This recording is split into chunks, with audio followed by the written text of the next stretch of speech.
Hey, true crime fanatics, this is Claire. And I'm Andy.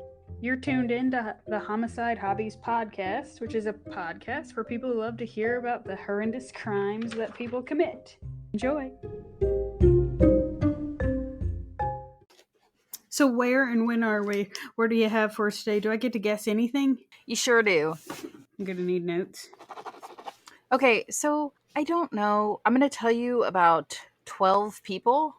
Oh, what the hell? I know, but I think I did a pretty good job. You couldn't figure out one to tell a story about?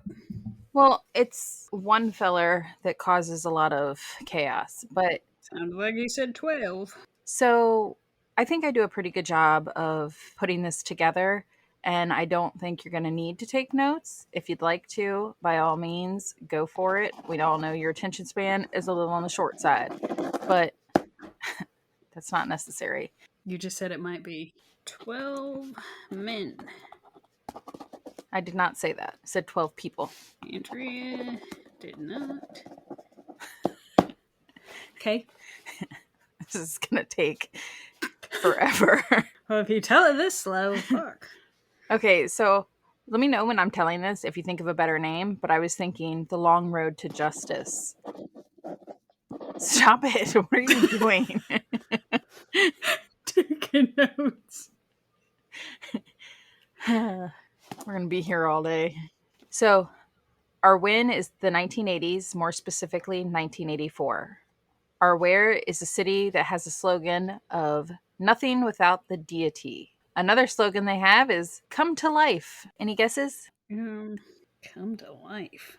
You want a more entertaining hint? Nevada. They have another slogan of the highest state. No guesses? Nothing? No. What the fuck state is that? Today we'll be in Denver, Colorado, as well as two others. Was it Dr. Quinn that motivated you? No. Their slogan is come to life? Yeah. Or nothing without the deity. I was like, all right. So I was going to guess New Mexico, but then when you said the highest state, that really just shattered my brain hole. We'll also be in Nevada and Arizona today. I guess Nevada. But that's not their slogan, so you don't get that as a pass. I guess that's where we were going. You said Nevada, Colorado, and where? Arizona. We're going to start off in Colorado. All in the 80s, or you're scattered? 84. So the killer we'll be discussing is known in the media as the Aurora hammer killer, since his weapon of choice was a claw hammer. What's with you and hammers? It's not me. I'm not attacking people. It literally is. Do you know how many cases you've done where somebody's getting hammered literally with a hammer? You had that one feller in the UK that was just smacking people. Yeah, Levi Belfield. Yeah, they kind of stick with my brain hole after I've done those cases. And then I had the lady that... I think it sticks with your computer history. You might want to get rid of some of them cookies. So actually I found this feller when I did one of those other cases, and I took a screenshot. And then I was going through my screenshots of cases to do. Because you really like the hammers. Well, I have a lot of them saved. And then I went through my draft email and saw that I had saved a bunch of stuff on this feller. So I was like, all right. But anyway. What's his name? I didn't tell you that. And you're going to just have to hold your pantyhose because I'm not going to tell you for a long time. What? We're 5 minutes in. Well, then shut up. You said you weren't going to say it for a long time is all. I'm not gonna. So he attacked a lot of innocent people. Thankfully, several people survive his brutal assault. I don't know who. The scary thing about this vile man was we don't know his name? I can't talk. That's the problem. We'll never learn what his name is. Well, now I've got 84, the Aurora killer, and 3 states. I think I'll be able to find it out if my phone wasn't downstairs. No one was safe from his viciousness that he was willing to inflict on his victims. This barbaric string of brutal attacks began in Colorado in 1984. 22-year-old Jim Habenschild and his wife, 21-year-old Kim, were asleep in what should have been the safety of their bed. Jim and Kim were snuggled down, keeping warm on a frigid, snowy January 4th night in Aurora, Colorado. Kim was jolted awake from a flash of searing pain to her face. As Kim sat up, feeling disoriented and confused as to why she was in pain, She saw the silhouette of a man as he raised up his arm and struck Kim in the head with the hammer. Kim began screaming. Her husband, who remained unconscious, laid bloodied next to Kim in the bed. The attacker had already brutally beat Jim unconscious with the hammer. I was going to say, he was really asleep. And she didn't wake up to that? Right? That is exactly what I was like. This is where I realize what a light sleeper I am, because if Jason even rolls over, I wake up. I have no idea how Kim slept through Jim being beaten in the skull with a hammer. No. How heavy of a sleep, or how, restless of a sleeper is he that she doesn't notice anything different when he's being beaten with a hammer? Right? He's just usually tossing and turning so much? Apparently. But I would have at least expected her to wake up and be like, dude, sit still. But Kim, in pain and covered in blood, screamed and continued to scream until the intruder didn't know what else to do, and he just chucked the claw hammer at her as he fled the home. Why didn't he smack her? He's already killed him. That's what woke her up, was being struck repeatedly with the hammer, but she wouldn't. But her screaming made him stop. It turns out she could have saved her husband. It turns out, apparently, she had one of them thick skulls. I'm sure her husband wouldn't. Turns out her pitch of scream hit so hard it gave him an Aurora migraine. It's not funny. So now Jim is semi-conscious from her screaming. He's not dead? No, he's suffering from a severe skull fracture. He gets out of bed and attempts to chase after the intruder and follow the man's footprints in the snow outside. But it was cold and dark, and Jim was in a lot of pain, and there were no signs of the attacker. What was he going to do if he caught him? I have no idea. Meanwhile, Kim wipes the blood from her eyes and was horrified to see that hers and her husband's blood were sprayed everywhere. It was all over the walls, the ceiling, the curtains, the furniture, literally everywhere. She wipes the blood from her eyes and calls 911. Police have absolutely no suspects. And I can tell you this is the beginning of hell for this community, because that was on January 4th. Everything I am about to tell you happens solely in the month of January. So Jim and Kim, that's January 4th. Now, have you ever seen those terrifying videos on the internet where people like pull their cars into their garage and an intruder sneaks in alongside the car? I've seen videos of it, just not online. So you know what I'm talking about, where you see somebody opens their garage door, and as they pull the car in, somebody's hiding in the bushes and creeps in as the car goes in. Just means they need to readjust where they place their sensors. This is 1984.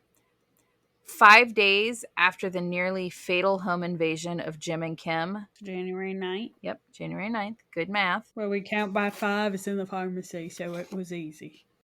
28-year-old newly engaged Donna Dixon was a flight attendant, innocently arriving home.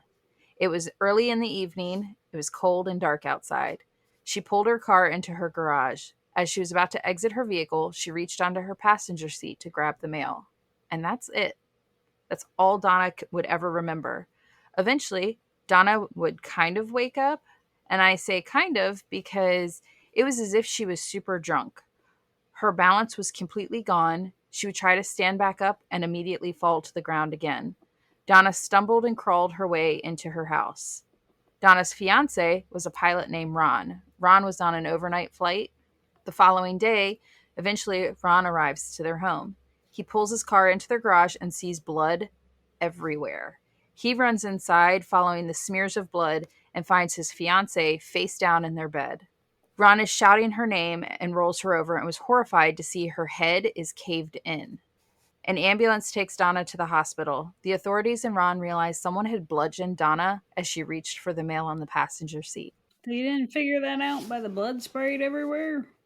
They determined Donna was unconscious as a man dragged her limp body across the passenger seat of her car. Wrestling the unconscious woman from the vehicle, he yanked on her so aggressively, he broke her emergency brake handle. He then raped Donna on her garage floor. Her attacker repeatedly beat her with a hammer before leaving her for dead. And like I said, she was alive when Ron got home.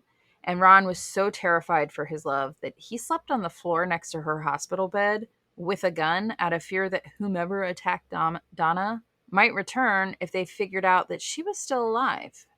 Them not wanting a nervous trigger finger fiancé at the hospital, they eventually post an officer outside of her door. Donna had serious brain damage. She was mentally on the equivalent of a 2-year-old. She had to learn everything over again. She had to learn how to walk. She had to learn how to talk. She had to learn how to use a fork and knife. Could she remember him? Nope. She regained her speech with the help of a speech therapist. The words would form, but even with the help of the speech therapist, she couldn't put the words together. In an interview that she gave, she would see, she references, she would see a daddy long leg, and she'd see it and she'd know the words, but when she would try to say it, it would come out long leg daddy. Maybe that was Ron's pet name and she was really just calling him. Maybe, but I don't think so. After a few weeks in the hospital, Donna was considered self-sufficient enough to return home, but she had a long road of recovery ahead of her. Does he stay with her? Donna and Ron were married May 30th, 1984, while she was still healing from her assault. She needed to wear a wig over her bald head and healing wounds, which I thought was sad. She's alive. That's not. It's awesome. He stood by her. It's amazing that she's alive. She's got the mind of a 2-year-old. When she first woke up, yeah. Oh. But as her brain healed, she's... I was going to say, doesn't that kind of make him a little bit of a pedophile? Well, she's not the body of a 2-year-old. Andrea. Yes. I thought that's why, like, those sickos that are adults, they like the barely 18 looking girls. I wouldn't know, but there's grown-ass adults that like to change people's diapers that are grown adults. All right, we watch different things. Clearly. Clearly. Anyway, the very next day after Donna had been attacked, 50-year-old interior designer Patricia Smith was in her Lakewood, Colorado home. Hold up. You went from May to when? No, not in May. I just skipped ahead on that and told you that Donna and Ron ended up getting married in May 30th.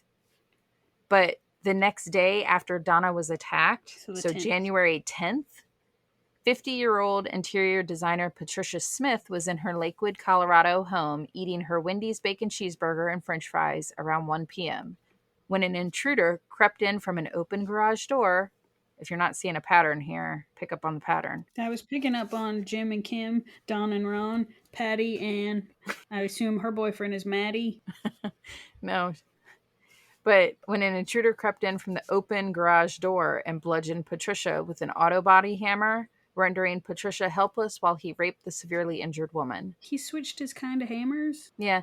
He ends up leaving the hammers behind at each crime scene. That's how they know what they were. Because he doesn't want to get caught with the weapon. I think it's what he's finding in their homes. And I've got more of an opinion on that when we get there, but we're not quite there yet. But anyway, he continued to beat her to death with the hammer before fleeing the home that Patricia shared with her daughter Sherry and young grandchildren Joe and Amber, who thankfully were not home during the intrusion. Later, well after the intruder had fled, Patricia's daughter Sherry arrived home with her children in tow. The young family were horrified to find Grandma Patricia in a state of undress, sprawled across the floor dead, with her 4-year-old grandson Joe seeing his Winnie the Pooh blankie soaked in blood because the killer had draped it over his murdered grandma's shattered skull. It's a lot. He covered it up? Yeah. Jason asked about that too. I don't know why he chose to cover. Maybe he had guilt. I don't know. He didn't feel guilty about anybody else, but... Maybe she looked like his grandma. Ew. Maybe. Then he had regrets. A mere 5 days later... January 15th for everyone else. Yep. In the early morning hours of January 16th... What? So, they're not sure if it was, like, late on the 15th or early on the 16th, but it's in the middle of the night, okay? Of which day? They're not sure, I said. Then how do you know it's the wee hours? Just listen. For those of us taking notes. Fine. On January 15th or 16th of 1984, the sun had not yet begun to peek over the horizon. Everyone in the Bennett household were fast asleep. I'm going to try to get through this, and I'm just letting you know now, I struggled going over this case, or this part of the case. It got me choked up, and I'm going to try to keep my shit together. How many people are in the Bennett house? 9? 27-year-old Bruce and his 26-year-old wife, Deborah, and their 2 daughters, 7-year-old Melissa and 3-year-old Vanessa, were blissfully unaware that a prowler who'd been creeping around the family's Aurora, Colorado home had successfully gained entry into the family of 4's new home. How did he get in here? Do you know? The garage. I thought so. He just sat in the garage till everybody went to sleep. The only thing I can figure is he managed to pull the garage open enough, or the side door on the garage. Okay. But the Bennetts had moved into their new home around Thanksgiving. Most of the other new homes on the cul-de-sac were still vacant. The intruder crept through the dark, quiet home in search of his next victim. 27-year-old father of two, Bruce, woke to a strange noise. He got out of bed to go investigate. Bruce was met with the swing of a bloodied claw hammer. Bruce fought for his life. Bruce was desperately trying to protect the lives of his young family. The men wrestled and violently fought at the top of the stairs. The battle between the thrashing men led them to tumble down the stairs. Bruce fought so aggressively against this trespasser, they broke the spindles on the staircase as they rolled down the steps. Unfortunately, Bruce was already severely injured. He was no match for this criminal. The intruder repeatedly bashed in Bruce's head with the hammer before he quickly retrieved a butcher's knife from the kitchen and slashed the father's throat. I figure that means Bruce got a few good whacks in, that he felt the need to go get another weapon. Sadly, with the man of the house out of the way, nothing was to stop the violent prowler. This vile man returned to the bed of the now deceased husband and father. He bludgeoned 26-year-old Deborah before he raped her. After the sexual assault, he continued to cause Deborah grievous bodily harm as he repeatedly struck the mother of two with the hammer. He struck Deborah until he was sure she was dead. So, Brains everywhere. yeah. With both adults in the house brutally beaten to death, this diabolical piece of garbage opened the bedroom door to the innocent Bennett daughters. 7-year-old Melissa would be this disgusting excuse for a man's next victim. This rapist proceeded to violate the 7-year-old girl as she cried out for her attacker to please stop hurting her. After he finished raping the little girl, he picked up the hammer and proceeded to repeatedly bash the young girl's body. She curled up into the fetal position, wanting the beating to stop. The pain finally ceased for 7-year-old Melissa Marie Bennett when her life was no more. This perverted pedophile then turned his attention to the last living Bennett family member, terrified 3-year-old Vanessa. I wish I could say he left the house, but he did not. Not yet, at least. The nauseating man tore the blanket off of the petrified little girl, who wanted desperately for Mommy and Daddy to come protect her from the blood-drenched monster who just hurt her big sister. The putrid man ripped the jammies off of Vanessa's fragile little body, and just like her mother and 7-year-old sister... Hey there. Yeah. I wasn't sure if it cut out. Okay. So just like her mother and 7-year-old sister, Vanessa was subjected to an assault no one, let alone a child, should ever have to endure. After he finished raping the 3-year-old, he continued his appalling assault on the young girl. He repeatedly hit her with the same hammer that had already claimed the lives of her 7-year-old sister, Melissa, 26-year-old mother, Deborah, and 27-year-old father, Bruce. When the wicked man was left with no one else in the Bennett house to assault, he decided it was time to clean himself up and leave. I know that was a lot. The idea of that little girl being assaulted, it's disgusting. Those girls deserve better than that. And to give you a tiny timeline, like I said, it was the wee hours of, it's late on the 15th or early on the 16th. Okay. The family had contact with other people on the 15th.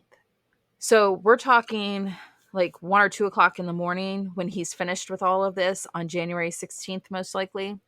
The next day, so a solid 24 hours later, and then some, on the 17th, when there was no word from her son or daughter-in-law, Constance Bennett drove over to her son's home to check on the family. The house was eerily quiet. Constance opened the door and was horrified to find her son dead at the bottom of the stairs. She ran in search of her granddaughters, and she found her 7-year-old granddaughter Melissa's naked, blood-soaked remains in her bedroom.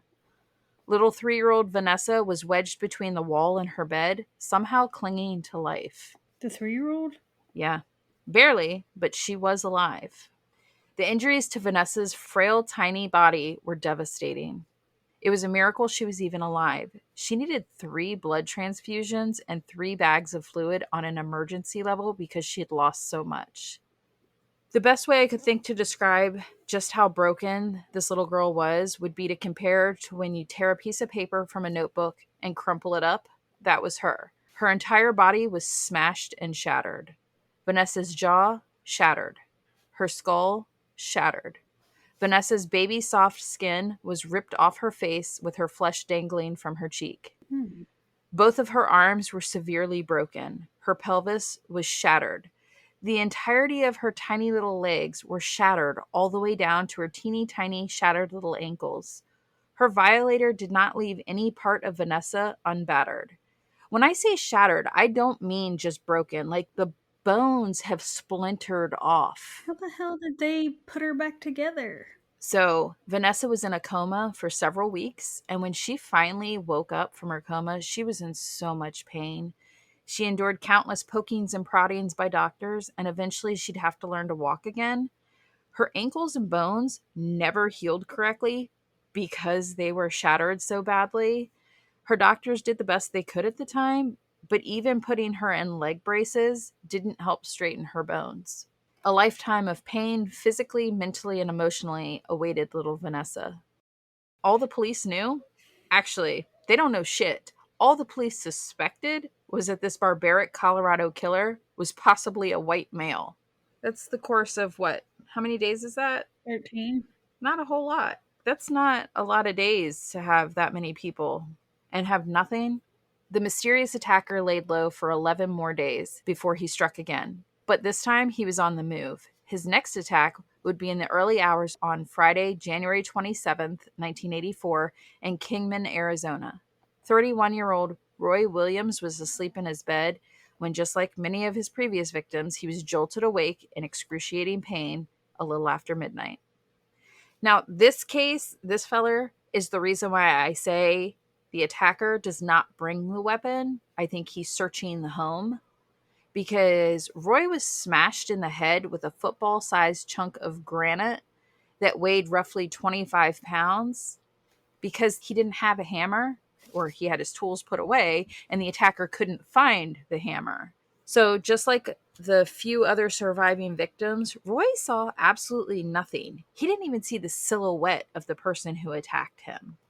Roy's head was split open and he had a broken rib.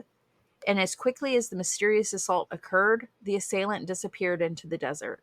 Roy called 911. He would require over 100 stitches to close the gaping gash to his head and face.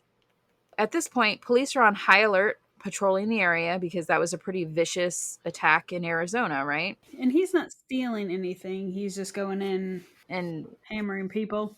so the only thing that they mentioned that was rifled through and taken was the second lady, Donna. Her purse, she had $5 that he took, and that was it. In none of the other attacks, he didn't take anything. And I think the only reason he took her $5 is because she had just gotten back. She was trying to buy a grill for her fiance to surprise him, and she had gotten $5 back, like cash back, and it was readily available. Like, in his face, he saw it, so I think he just took it because it was there. Crime of opportunity type. But police are on high alert and patrolling the area. And again, it's important that you recognize he's in a different state. They're only looking for him for this assault on Roy because they have no idea about any kind of connection between Colorado and this. It's 1984. They didn't communicate like that. They still don't. So police are on high alert. They're patrolling the area. And a few hours later, they come across a hitchhiker at 7 o'clock in the morning. The hitchhiker was asked if he knew anything about the attack that had occurred earlier that morning right up the street. The officer noticed that the shoe prints the hitchhiker was leaving behind in the dirt looked similar to the shoe prints that officers had seen outside of Roy Williams' house. The officer asked the hitchhiker if he would mind coming down to the station to answer a couple of questions, and the hitchhiker did some blinking and then took off on foot. The hitchhiker bolted through Clacks Canyon, leading police on a 30-minute wild goose chase through the canyon. Police later apprehend the suspicious hiker hiding under a bush. And can I just tell you, that did make me chuckle because I totally pictured a grown man hiding like a toddler with his head in the bush and the rest of his body exposed out in the open.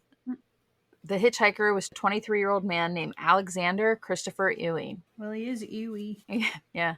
It's literally how it's spelled too. Ewing. Alex was born August 14th, 1960 in North Carolina. Alex was kicked out of school for drinking after he completed the 11th grade. After an arrest for burglary, he was detained for 2 months at the juvenile facility in Sacramento, California. And after that 2-month detention, he went into foster care for 2 weeks. I have no idea where his parents are. And then he was released back into the community after that 2 weeks in foster care. I figure he turned 18. Alex then embarks on hitchhiking across the U.S., racking up arrests in California, Arizona, and Florida. Now, back to he just got arrested. That's the only thing I could find on him and his background, which, he seemed to be some sort of troubled youth later in high school and was let loose to see what damage he could do. So Alex is in jail right now, and while he's awaiting his trial for the assault on Roy Williams, he was transferred to a jail in St. George, Utah, due to overcrowding issues in the jail. 7 months trickle by, and his case kept being postponed. When the authorities were notified, Alex, as well as 11 other prisoners, needed to be driven the 5 hours back to Kingman, Arizona for their trials. Alex escaped when the sheriffs transporting him had their coffee kick in and they stopped to use the bathroom. He had on no cuffs, nothing to stop him, but somehow he managed to get out of the van and take off on foot. Alex is now on the run in Nevada near Las Vegas. He stripped off the orange jail jumpsuit and fled in a pair of red shorts and his jailhouse tennis shoes. Hours later, 90 miles from where Alex had escaped, in a Henderson, Nevada neighborhood, a woman dialed 911 a little after 10 p.m. to report a shirtless man running across her front yard. Shortly after the first call came in, another person called 911 to report what seemed to be the same man seen prowling in the same neighborhood as the first caller. Meanwhile, 24-year-old Nancy and her 38-year-old husband, Chris Berry, were preparing to go to bed around 11 p.m. that night in that very neighborhood. Nancy heard her baby fussing. She was walking away from her bedroom where she left her husband, Chris, lying on their bed to go make their infant son a bottle in the kitchen. Nancy stood frozen in place, mentally trying to process what she was seeing. It was an intruder at the bottom of the stairs. The man standing in her home was holding a club in his hand as he stared wild-eyed back at Nancy. Nancy began screaming and retreated to her bedroom as the strange man lunged through the air, tackling Nancy to the ground. Nancy's husband, Chris, sat up in bed, confused at the chaos. After giving Nancy a few good whacks in the head, Alex dove onto Chris. Alex began pounding Chris's head with the club. Nancy grabbed the phone to call for help, but all Nancy could manage was to dial 0 before Alex began pounding on her. Nancy struggled and begged the stranger to stop hitting her. Nancy gave up begging when she realized her pleas were falling on deaf ears. Nancy went limp. She played dead.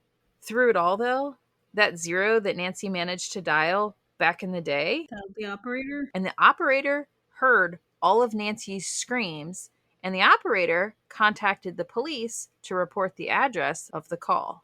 Police arrive and they find Nancy with severe head injuries. Both of her arms and hands are broken from trying to protect her head. Chris was nearly dead from his injuries.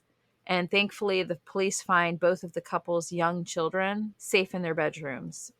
The officers also found Alex's weapon of choice, the handle off of an axe, as his club to beat them. That's interesting that he removed the part. I'm guessing it was loose, but it was like a pickaxe.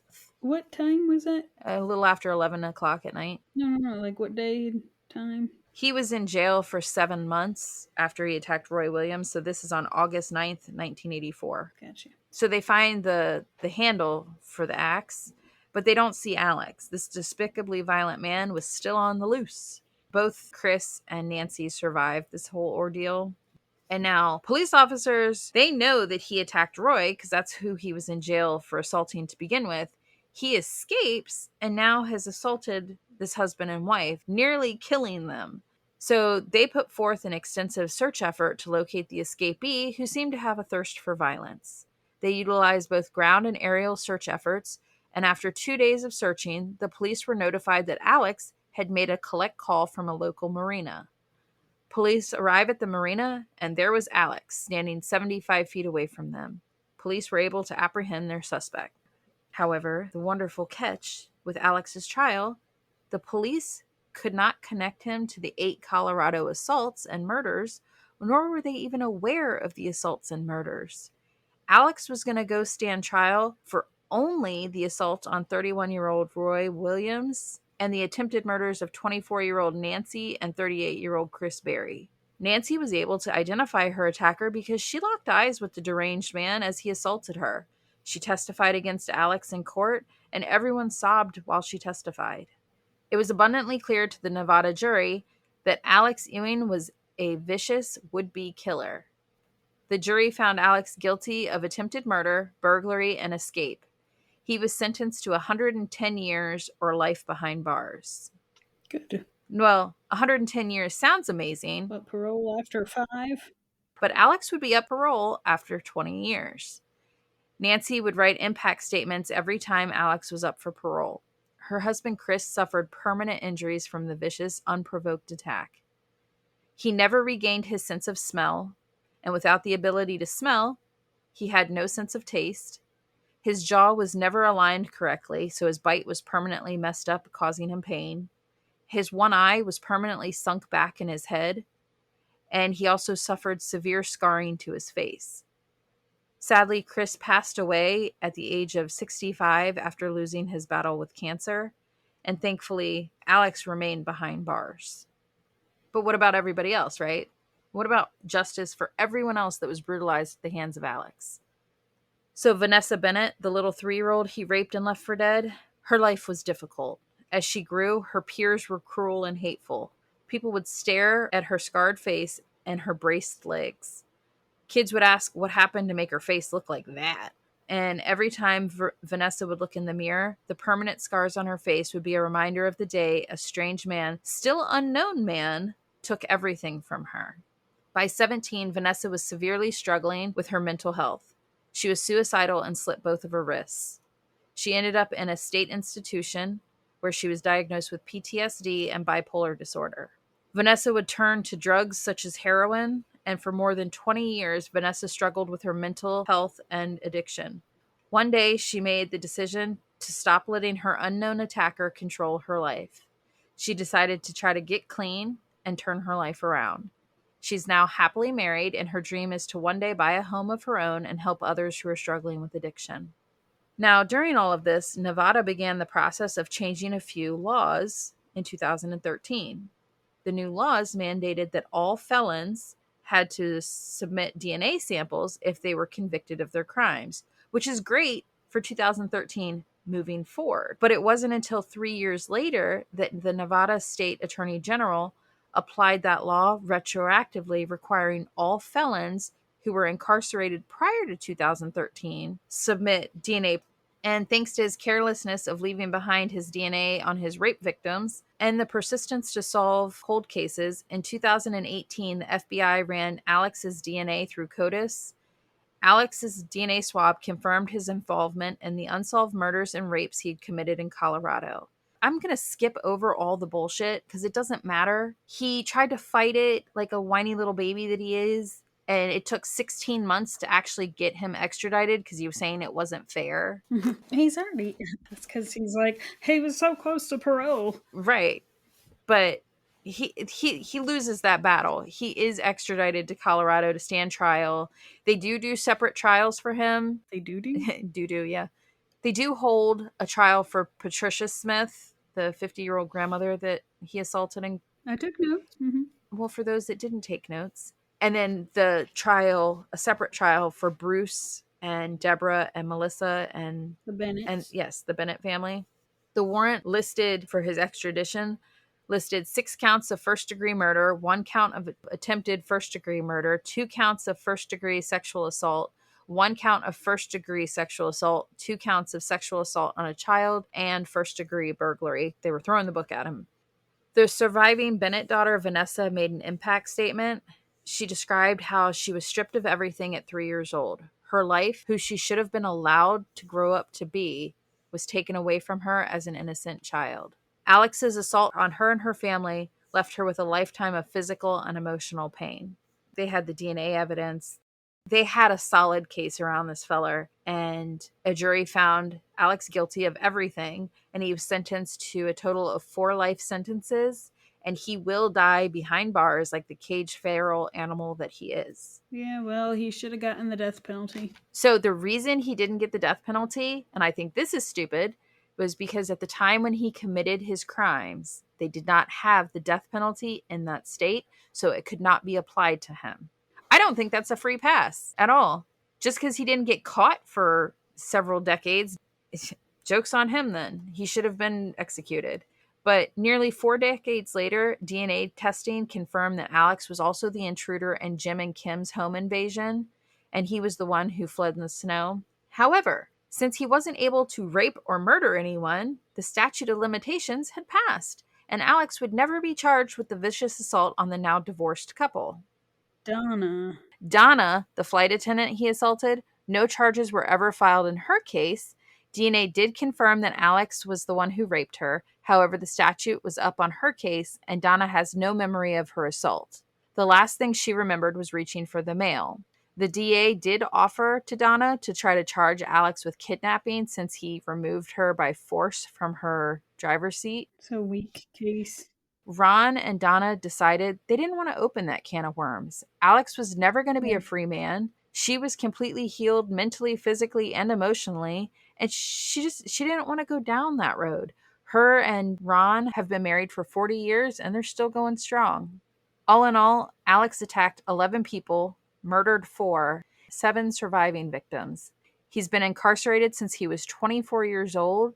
He just turned 64 on August 14th, 2024.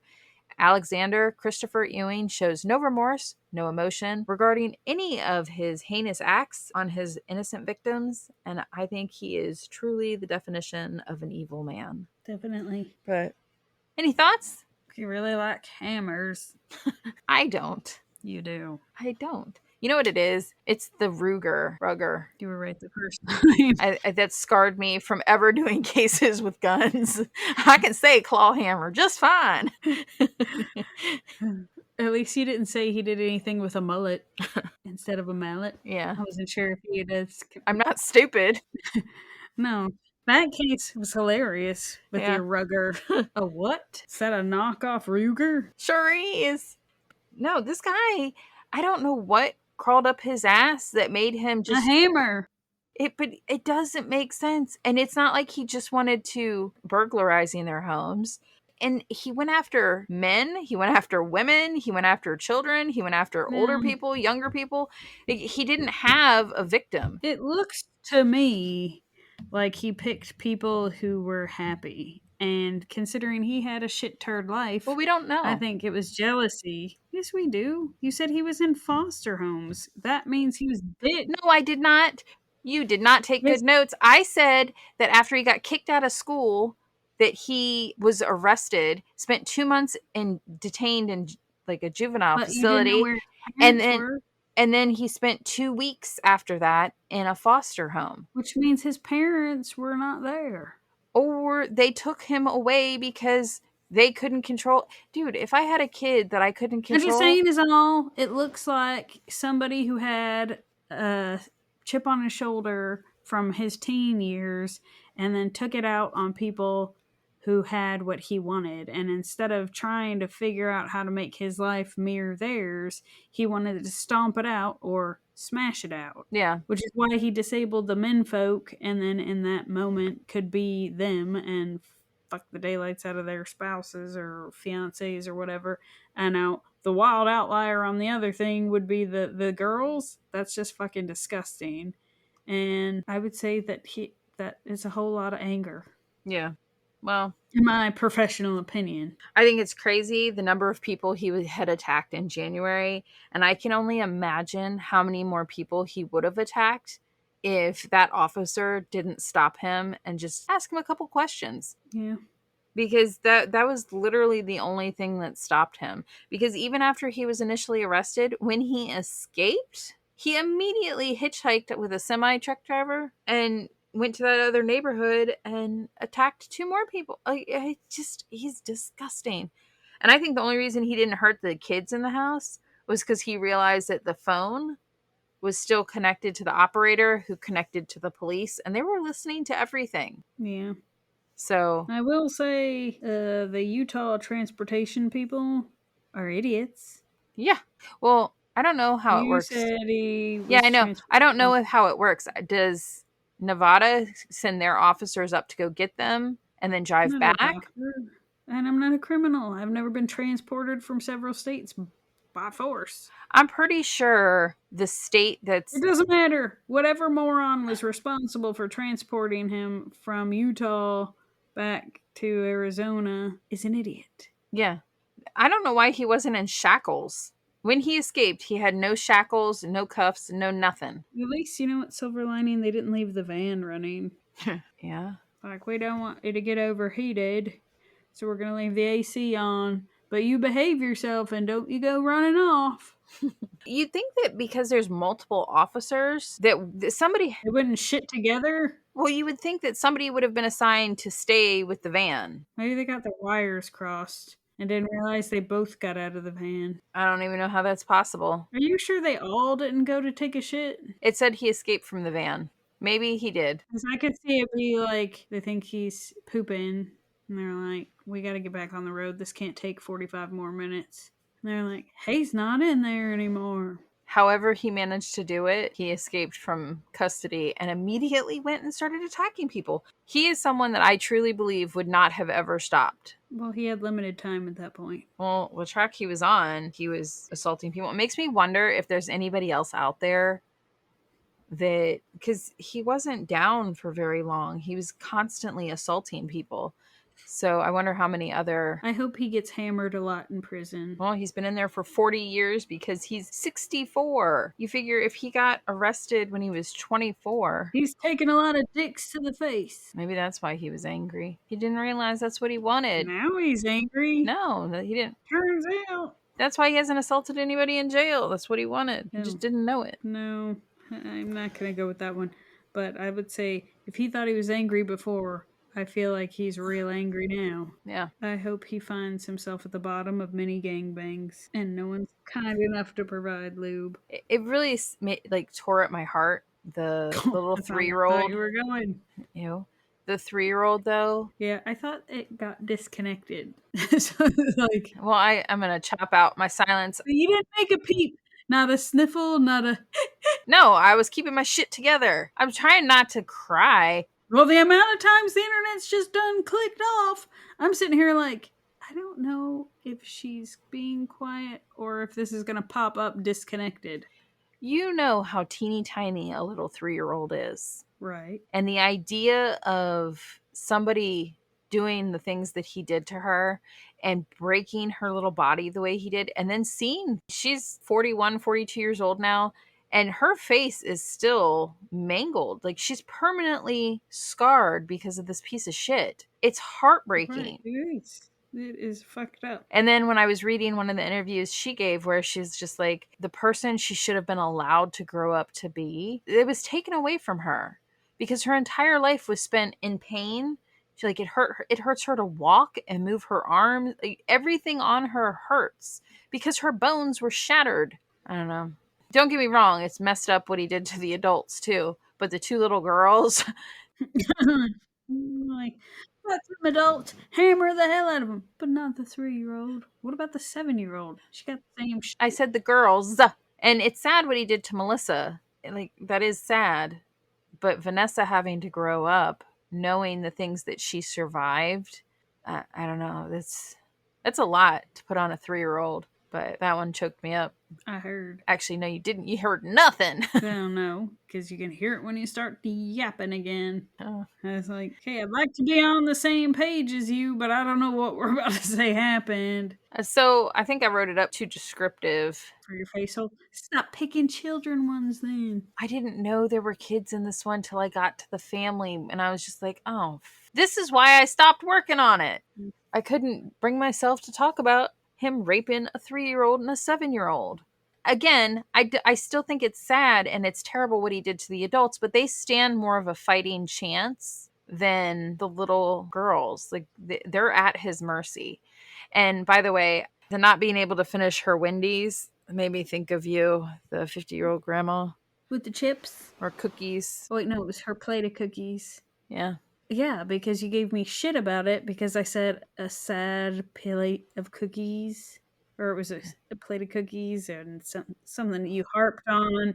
And I thought it was sad because she got murdered. She was sitting down to her chair, cozying up to have herself a snack. She didn't even get to finish it. She got murdered. Yeah.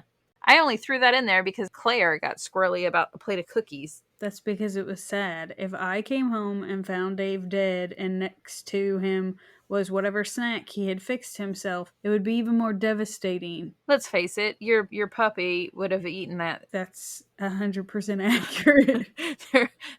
And if she didn't eat it, that'd be even more devastating, that she would have been so upset at her paw being murdered, she couldn't even eat his snack. She would have ate it. And I don't even know that she's capable of that level of upset, because she ate an entire pork tenderloin, and even though her belly was real puffed up, I think if there was a second one out, she'd have eaten it too, but with a real sad, suffering face.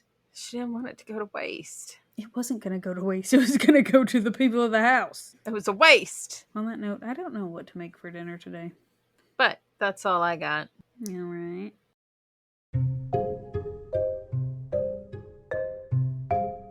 Thank you for listening to Homicide Hobbies. I'm Claire. I'm Andy. Follow us each week to get your fix of the atrocities that occur in true crime. And don't forget to tell people about us and rate us if you like us. But don't rate us if you didn't. Just change the channel.